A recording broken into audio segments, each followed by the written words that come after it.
Hello and welcome to Primary Sources, a spin-off podcast from The Doctor Who Show, where we take what fans were saying about Doctor Who in the 80s and the 90s, generally in letters to Doctor Who magazine, and we riff on it.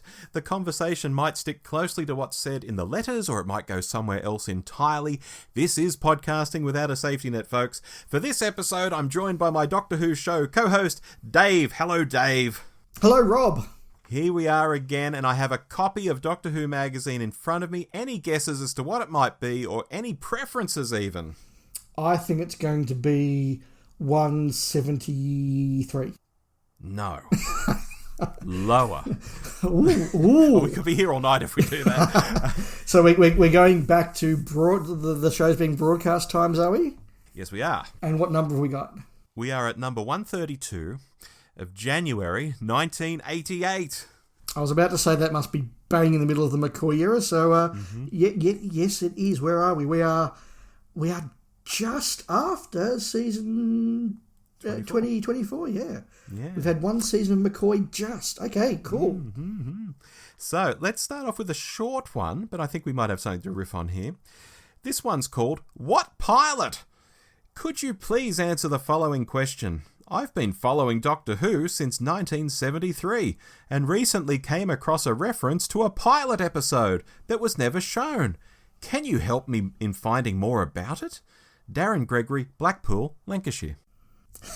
Okay. It's a different sort of letter to start off with, isn't it? Look, it's interesting in a couple of ways. First of all, this is Doctor Who fandom very much pre-Google, but also pre most reference books. And so if you didn't know the answer to a question, and you weren't a member of a fan club, I guess writing the magazine was a very natural and obvious thing to do. And he has done that. When it said what pilot, I thought, we're going to talk about the faceless ones or Time Flight maybe? Nope. No, we're talking about the pilot. Yeah, look, again, I am trying to remember when I first learned that there was a pilot episode. Mm-hmm.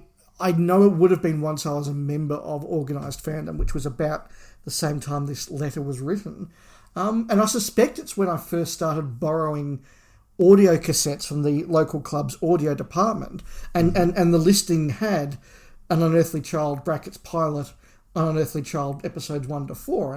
And that would have been the what's this? And Dad would have given me the sometimes shows make a pilot. That speech from what's the movie? One of those Tarantino movies, I think. Yes. Yeah.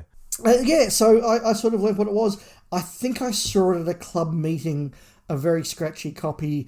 I probably didn't see a proper, really good copy until I got a copy of the Hartnell Years VHS. It is a fascinating thing to watch because all the beats are there, and some of it's word for word the same, but there are a lot of goofs in there, like a lot of goofs, production goofs in there. You can see why they redid it. And there's also things that they have toned down just a little bit. The Doctor is a lot more explicit about where and when he is from in the pilot, and they turn that down to, I'm just a wanderer from another, it gets turned down a little bit there. Some of Susan's exposition is toned down a bit. I think instead of Susan reading the book about the French Revolution and saying, that's not right, which is a really effective but subtle thing, they do her sort of doing the ink test, the Rorschach's blot, which is very effective and very creepy, but it feels like, let's do something really effective and really creepy that actually makes no sense. It's just too unearthly. Yeah. What are your memories of it? My memories of it, I first saw it at a 23rd of November celebration in 1987 with our local fan group, the club president Mark, who listens to our podcast and has written to us before, so he'll be listening to this and nodding along. He got a copy of it from Dallas Jones, the president at the time of the Australian Doctor Who fan club. Dallas Jones. The Dallas Jones. And it was a very sort of multi-faceted, not multifaceted, multi-gen. Multi-gen, that's it. That's what I'm thinking of. Yep. But we sat there, we sort of put it on at 5:15 or whatever it was, and sort of sat there watching it, thinking it's the 23rd of November, 1987. Oh my God, back in 1963. Well, this wasn't the one that was going out on TV, but we were sort of watching it as a different take on what had gone out on TV that night. And, I was just amazed by it.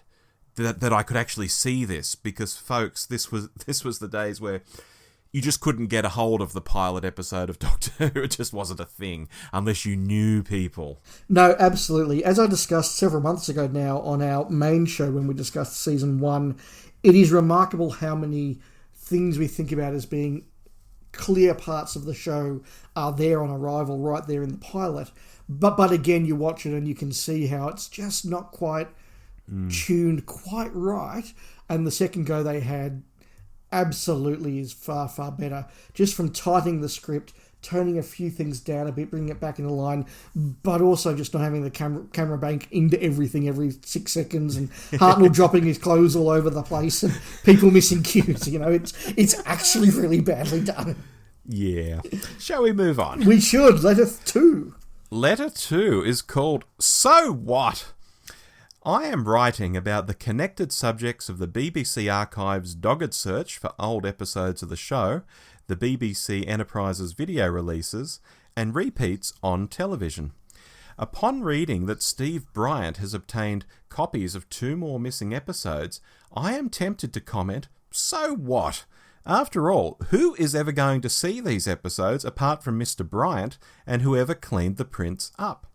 Apart from the Five Faces and even briefer Monsters series of repeats years ago, there is no evidence that the BBC intends to show any old stories, especially if they do not have copies of all the episodes. With customary verbosity, the Doctor Who office at the BBC says that no repeats are planned at the moment, and that seems to be the end of that. There are many fans of the series who have never seen any Hartnell episodes, I am sure, and yet there are dozens of them languishing in the BBC archives, presumably to remain as silent tributes to posterity unless they are released at the BBC's leisure as videotapes at great cost, brackets £25 for Day of the Daleks indeed, for a public which, in all fairness, has already paid to see them.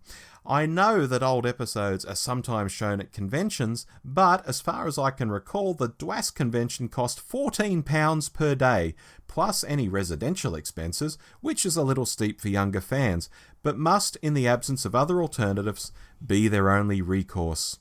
Michael McManus, New Malden, Surrey. Look, it would be very easy to sort of laugh at Michael's lack of predicting the future, but and look, we probably will in a moment, but it is a genuinely interesting question when you put yourself in the mind of somebody in January 1988, and particularly someone who probably doesn't have a large disposable income. And let's face it, the median age of fans in 1988 probably still was erring in the side of actual high school kids. There was still a show on the air, and young people were definitely the target, even though there were fans coming through, or fans sticking around. And it would have been a genuine question to go, well, hang on.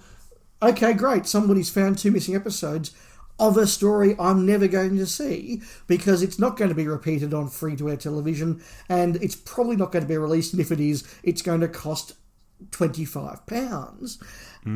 That's a legitimate gripe. And I think that we sometimes are a little forgetful that not everybody in Doctor Who fandom is in the middle of their career earning a bit of money, and they can go, hey, you know what, I want that character options figure, I'll go grab it, or I'm just going to pre-order every Blu-ray box set that comes out because I can. Let's not mince words. Rob, you and I can afford to buy the Blu-ray box sets, and it's not going to be a case of, well, it's that or cat food this month. And we are, dare I say, privileged to be able to do that. And that was even more the case back in 1988. £14 to enter a con, it was a lot of money. I can remember cons down here where $100 a ticket was not unusual, and it was a case of, well, okay, are we going to get value out of that? Are the guests going to be good enough? The VHS releases did come down in price. I think they ended up about £10 to £12 in the UK, depending on what the tape was. Well, Day of the Daleks, I remember, got released here eventually as like what they used to call, I think, nice price.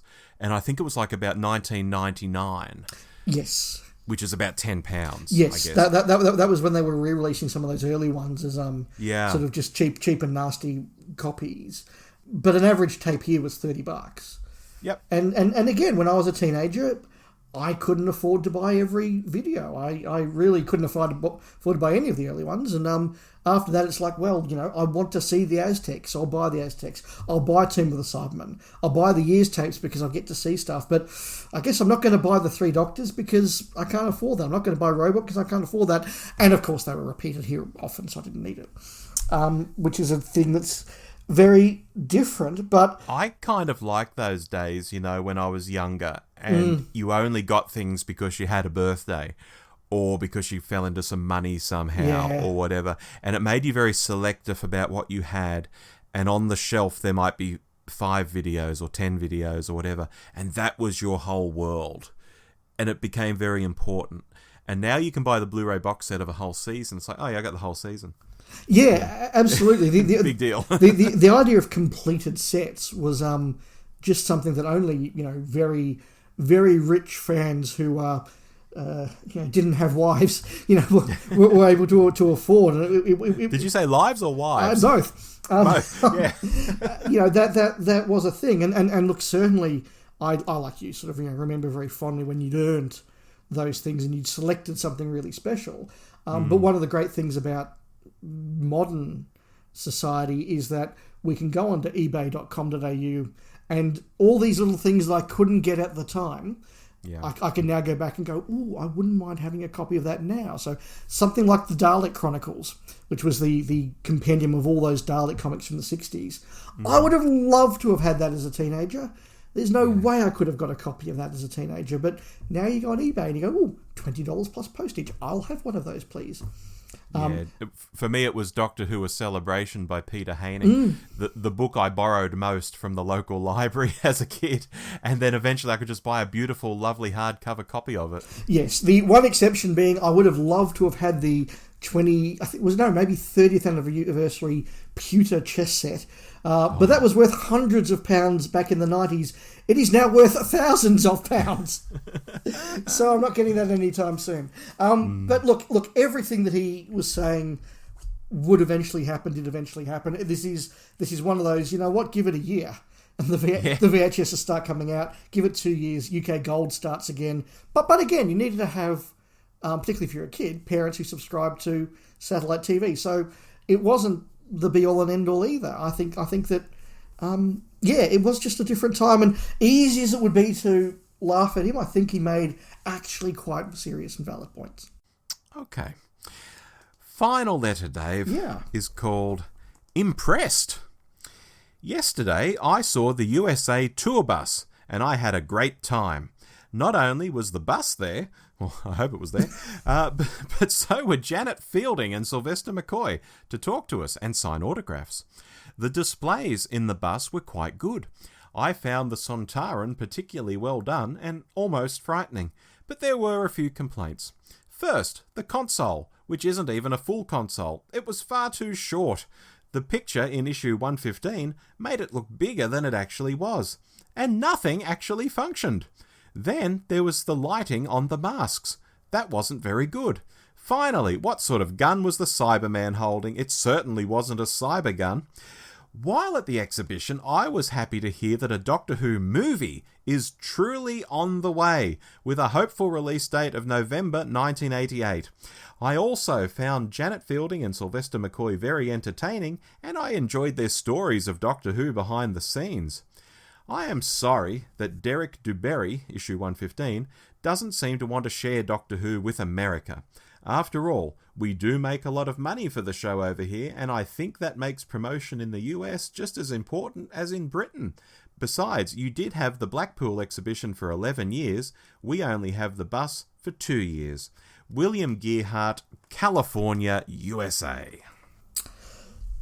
I have no idea what this bus was, but I assume that they took some of these... Oh, you've never seen it? No, I assume they took these things that we sort of are used to being in exhibitions in the UK and put them on a hollowed out bus and drove them around America. Is that correct? You've got it. Well, You've got it in one. That's what I thought. To which the answer about why wasn't the console full-sized was probably, it was on a bus. And, you know, why were there not quite as many items as you would have liked and it wasn't quite as big as you thought? Because it was on a bus. Why wasn't it like Blackpool? Because it was on a bus. Yeah, okay, so look, we got that out of the way, and I had to because I was laughing hysterically at the very obvious answer to those questions. Yes. It's something we've touched on a few times with these letters, and I think it's not coincidental because I know you picked the letters, Rob, and I know this is something that you're interested in, and that is the experience of Doctor Who fandom outside of the UK and even outside of Australia, and particularly in America. And when I heard that this was a letter from January of '88 and that McCoy and Fielding were there, I thought, I have no doubt that JNT was probably also there, having twisted arms and got those stars over so that he could do the trip, which is something that we now, as fans, really kind of debate in a contested way when we talk about JNT's legacy. You know, was it right for him to be jetting off to the US all the time and dragging his stars with them? Was it happening to the detriment of the show? And there are legitimate questions to ask. This is January of '88, so I think if there's any time to do it, it was then, because I don't think the production would have been kicking off at this stage, given they just aired a season. Mm-hmm. But it is true as well to say, to some extent, it did grow the show in America. Not to the levels that I think JNT would have liked, but it did keep an interest going there, and it did, I think, keep fans like the author of this hooked and involved.